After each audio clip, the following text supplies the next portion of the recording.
جناب doctor KH کلیم اللہ صاحب principal incharge مظہر العلوم college آمبر سے گزارش کرتا ہوں کہ وہ اپنا مطالعہ پیش کریں۔ محمد صلی اللہ رسول کریم، استاد الاساتذہ، میرے محسن و مربی ڈاکٹر قاضی حبیب احمد صاحب، جناب ڈی محمد مبین صاحب، جناب ڈاکٹر انور اللہ حاجی صاحب، جناب امیر بادشاہ صاحب اور بابا اردو علیم صبا نویدی صاحب، اور اس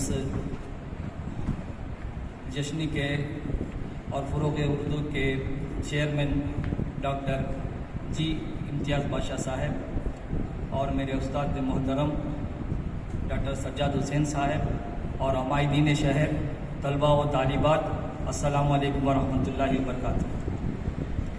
میرے مقالے کا عنوان ہے تمل ناڈو کا حالیہ اردو ادب۔ ہندوستان کی جو ریاست آج تمل ناڈو کے نام سے موسوم ہے، اس علاقے میں اردو زبان و ادب کا ارتقاء اپنی الگ جداگانہ شان اور تاریخ رکھتا ہے۔ اس کا رقبہ کافی وسیع تھا اور صوبہ مدراس کے نام سے اس کے حدود میں وہ علاقے بھی شامل تھے جو اب اس سے علیحدہ ہو گئے۔ دور ایام نے اس جغرافیائی حدود کی تخفیف کر دی اور اب جو کچھ بھی تمل ناڈو میں شامل ہے وہی اردو ادب کی تاریخ پڑھنے اور لکھنے والوں سے توجہ چاہتا ہے۔ بہت سی ایسی تاریخوں اور تذکروں کے نام ہیں جن میں تمل ناڈو کے شاعروں کے حالات پائے جاتے ہیں، لیکن یہ سارے ماخذ اس علاقے کی شعری تاریخ سے تعلق رکھتے ہیں۔ شمال کے اکثر اکابروں نے اپنی عدم الفرصتی یا اس سلسلے میں معلومات کی کمی کی وجہ سے تمل ناڈو کی اول تاریخ کی طرف اپنی توجہ مبذول نہیں کی۔ آزادی سے پہلے تمل ناڈو میں اردو شعر و ادب اور صحافت کا معیار ملک کے کسی بھی شعبے سے کم نہیں تھا۔ شعراء نے اپنے کلام سے شعری فضا قائم کی، نثر نگاروں میں کئی قلم متحرکی تھے، اخباروں کی شعلہ بیانیاں سیاسی حالات میں آگ لگا رہی تھیں۔ آزادی کے بعد نثر نے جب آنکھ کھولی تو ان کے سامنے ایک تابناک ایسی فضا موجود تھی جو ماضی کی روشن راہوں سے گزر کر ان تک پہنچی تھی اور مستقبل کی نئی تحریکات اور نئے حالات کو اپنے دامن میں لینے کے لیے بےتاب تھی۔ اس دور میں جو علمی، ادبی، تنقیدی، تحقیقی اور تعلیفی کام ہوا ہے وہ تمل ناڈو کے اردو ادب کا تابندہ اور درخشاں دور ثابت ہوا ہے۔ تمل ناڈو میں اردو ادب کی تاریخ پر اور خاص طور پر آزادی کے بعد کے ادب پر اب تک ایسی کوئی مکمل جامع کتاب منظر عام پر نہیں آئی جسے اس نوع کی کوششوں میں حرف آخر کہہ سکیں۔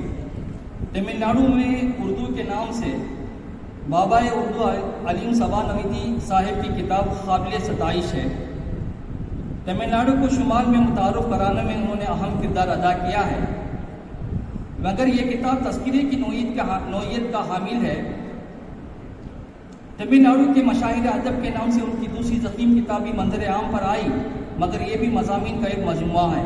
لہٰذا اس علاقے کے ادبی تاریخ پر ہر طرح کی مثبت اور مذکورہ پیشہ کوششوں کے باوجود اور توجہ چاہتی ہے۔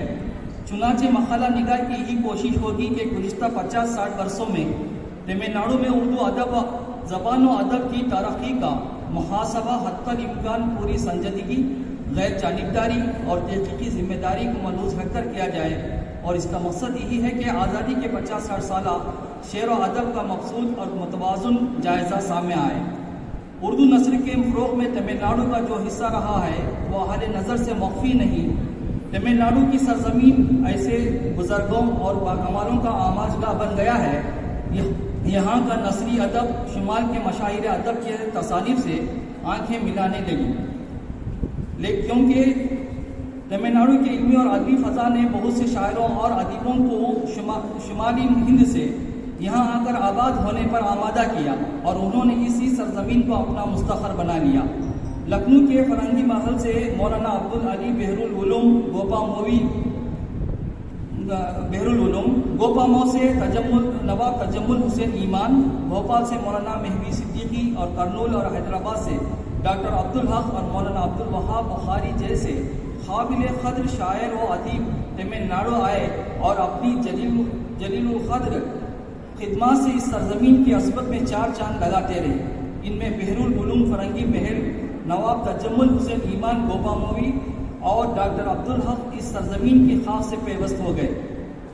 اردو نثر کی ترقی و ترویج میں تمل ناڈو کی سرزمین تاریخی اہمیت کی حامل ہے. آزادی کے 50-60 برسوں میں تمل ناڈو میں اردو شعر و ادب کی تخلیق، تحقیق و تنقید کا جو کام ہوا ہے اہمیت کے لحاظ سے ایک خاص مقام رکھتا ہے، مگر اب تک یہ باب تشنۂ توجہ رہا ہے. ادبی تاریخ کے کچھ نہ کچھ گوشے ہر تصنیف و تعریف کی روشنی میں محروم رہ جاتے ہیں. ہر جگہ تحقیق کی کمی، صحیح ماخذ تک عدم رسائی اور مخلصانہ کوششوں کے باوجود مواد کی عدم دستیابی سے نقائص کم و بیش پائے جاتے ہیں. اس پر گہرائی کے ساتھ مطالعہ کیا جائے اور تفصیل سے روشنی ڈالنے کی ضرورت باقی رہ گئی تھی. یہی وہ احساس تھا جس نے مقالہ نگار کو اس موضوع کی جانب توجہ کیا.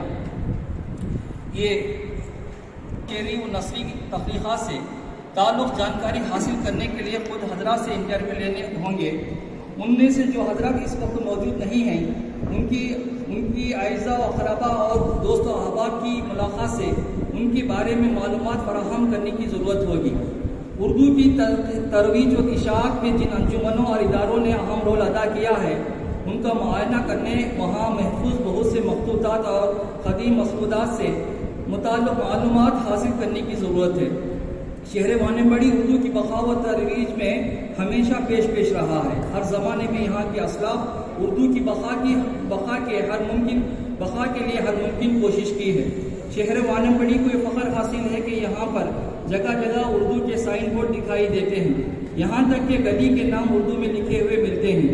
جب کبھی اردو کے خلاف کوئی سازش ہوتی ہے تو سب سے پہلے اس کی تحفظ کے لیے آوازیں یہیں سے اٹھتی.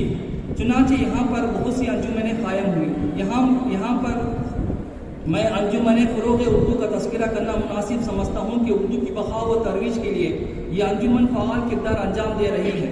ہر سال پابندی سے سیمیناروں کا انعقاد، شاعروں کی حوصلہ افزائی کے لیے عظیم مشاعرے، ادیبوں اور فنکاروں کی ہمت افزائی کے لیے ایوارڈز، عظیم ہستیوں کی پیدائشی دن کے موقع پر کچھ اردو کے پروگرام کا انعقاد، ہر سال یوم مادری زبان پر اردو میلہ کا انعقاد، طلباء و طالبات میں اردو کا ذوق پیدا کرنے کے لیے مقابلہ کرانا اور ان کو انعامات سے سرفراز کرانا دور حاضر میں اردو کی بقا و ترویج کی بہترین مثال ہے. آزادی کے بعد تمل ناڈو میں جو نثری ادب پروان چڑھا ہے اس میں یہ ابتدائی خصوصیت حاصل ہے، وہ خاص ادبیات پر منحصر ہے. آزادی سے پہلے جو کام ہوا ہے اس کا وافر حصہ مذہبیات اور دیگر علوم پر مشتمل تھا. اس ضمن میں ڈاکٹر پیر احمد بادشاہ اپنی تصنیف آزادی کے بعد تمل ناڈو میں اردو کا ارتقاء میں یوں رقم دراز ہیں. تمل ناڈو میں نثری ادب کی تاریخ بھی اتنی ہی قدیم ہے جتنی شعری ادب کی، لیکن نثر میں جتنی بھی تحریریں ملتی ہیں 20ویں صدی تک بھی ان کا تعلق ادب سے کم مذہبیت سے زیادہ تھا. 20ویں صدی کا آغاز گویا ایک موڑ تھا جس میں نثری تحریروں کو مذہبیات سے نکال کر ادب کے راستے پر ڈالا گیا. اقتباس ختم، سوائے ایک دو مستثنات کے جن میں باخر آگا ویلوری کے دیباچے شامل کیے جا سکتے ہیں. آزادی کے بعد اگلے 10 سال تک بھی قریب یہی صورتحال نظر آتی ہے. البتہ اس کے بعد اچانک ادبی فضا میں ایک خوشگوار تبدیلی آج نظر آتی ہے اور ادب کے سرچشمے سے تحقیقی اور تخلیقات کے سوتے پھوٹ پڑتے ہیں اور غیر متوقع طور پر تمل ناڈو کی ادبی فضا پر تخلیقی ادب غالب آنے لگتا ہے. آزادی کے بعد یہ دوسرا امتیاز ہے جو یہاں کے ادب کو حاصل ہے. آزادی کے بعد تمل ناڈو میں اردو ادب کی تاریخ میں ایسا موڑ آیا جہاں یہاں کی نثری تخلیقی ادب، تنقید اور تحقیق پوری آب و تاب کے ساتھ ابھرتی نظر آئی. اس ضمن میں یونیورسٹی آف مدراس کی کاوشوں کو فراموش نہیں کیا جا سکتا. یہاں کے قابل اساتذہ نے نہ صرف نثر کے موضوعات کو مقالوں کی زینت بخشی بلکہ علاقائی ادب کا بہت بڑا سرمایہ ایم.فل اور PhD کے مقالوں میں محفوظ کر دیا. یہاں کا شعبہ ہمہ وقت تحقیق و تخلیق کے کام میں سرگرم عمل رہتا ہے. ان مقالوں سے تمل ناڈو کی شعری ہو یا نثری تاریخ کو سمجھنے میں بہت مدد ملتی ہے. پروفیسر ڈاکٹر نجم الہدا، پروفیسر ڈاکٹر سید سجاد حسین اور پروفیسر ڈاکٹر قاضی حبیب احمد کی نگرانی میں بہت سے تحقیقی مقالے وجود میں آئے جو دستاویزی حیثیت کے حامل ہیں. تنقید کے میدان میں ڈاکٹر عبدالحق، مولانا یوسف کوکن، مولانا شاکر نایتی، مولانا عظمت اللہ سرمدی، کاوش بدری، مولانا اسماعیل رفیع نے کارہائے نمایاں انجام دی۔ ناول اور افسانہ نگاری کے میدان میں یسیم حیات، علی اکبر آموری، انور ربانی، کے آر حسینی، رشید مدراسی، عابد صفی، حسن فیاض، علیم صبا نویدی، صلاح الدین برق، غیاث الدین اقبال، یعقوب اسلام، انور کمال، شبیب احمد کاف، اکبر زاہد کے نام لیے جا سکتے ہیں۔ خواتین میں مہر طلعت آموری، امیر النساء اور صبا مصطفیٰ قابل ذکر ہیں، جنہوں نے اردو ادب کو بہت اچھے افسانے دیے۔ آزادی کے بعد اور عصر حاضر کے شعراء میں شاکر نایتی، تمنا یوسفی، زاہد اعظمی، ابو البیان حماد، سہیل راشد، دانش فرازی، کاکا فہیم، کاوش بدری، عبدالرؤف ناجش اور نیاز رؤف، مدہوش ذوقی، فاروقی فرحل، یعقوب اسلم، اشرف مخدوم، سراج زیبائی، صادق نایتی، کاظم نایتی، فرحت کیفی، عزیز تمنائی، مختار بدری، آصف ٹپاتوری، علیم صبا نویدی، راہی فدائی، مہوی لکھنوی، حفیظ رائے چوٹی، امیر حسن، راس امتیاز، شاداب بے دھڑک، آکاش دیپ، حسن فیاض، شاہد مدراسی، ماہد مدراسی، کمال مدراسی، ڈاکٹر سجاد ظہیر، ڈاکٹر اعجاز مدراسی، نثار نقوی، وقار نقوی اور عبید الرحمن احساس وغیرہ قابل ذکر ہیں۔ مولانا یوسف کوکن نے نامعلوم انسان کے نام سے انگریزی تصنیف کا اردو ترجمہ پیش کیا۔ یسیم حیات نے دوسری زبانوں کے افسانوں کو اردو کا خالق دیا۔ ڈاکٹر سجاد حسین نے ملیالم ادب کی تاریخ کو اردو کا جامع پہنایا۔ ڈاکٹر حیات افتخار نے تمل زبان و ادب کی تاریخ کو اردو کے خالق میں ڈھالا۔ ڈاکٹر امان اللہ نے تیروکورل کا منظوم اردو ترجمہ بنامے گنجینائے حکمت کے نام سے 2021 میں شائع کیا۔ تعلیمی اداروں میں اسلامیہ کالج وانیمبڑی کی نثری تخلیقات کو بھی نظر انداز نہیں کیا جا سکتا۔ یہاں کی نثری تخلیقات کی وجہ سے عموماً تمل ناڈو کے نثری سرمایہ اور خصوصاً وانیمبڑی، ویلور اور آکاٹ کے ادبی ذخائر کو سمجھنے میں بہت مدد ملتی ہے۔ سی عبدالحکیم کالج اردو شعبے کی خدمات بھی قابل قدر ہیں۔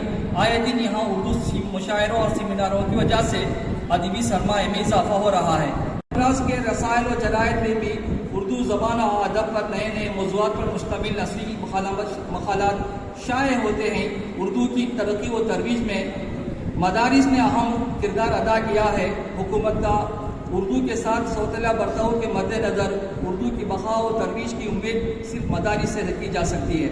الغرض یہ ایک مختصر سا جائزہ ہے، یہاں پر تمام احباب کا تذکرہ ناممکن ہے۔ دانستہ یا نادانستہ طور پر کوئی ادارہ یا فرد کا تذکرہ نہ کیا گیا ہو تو معذرت خواہ ہوں۔ شکریہ۔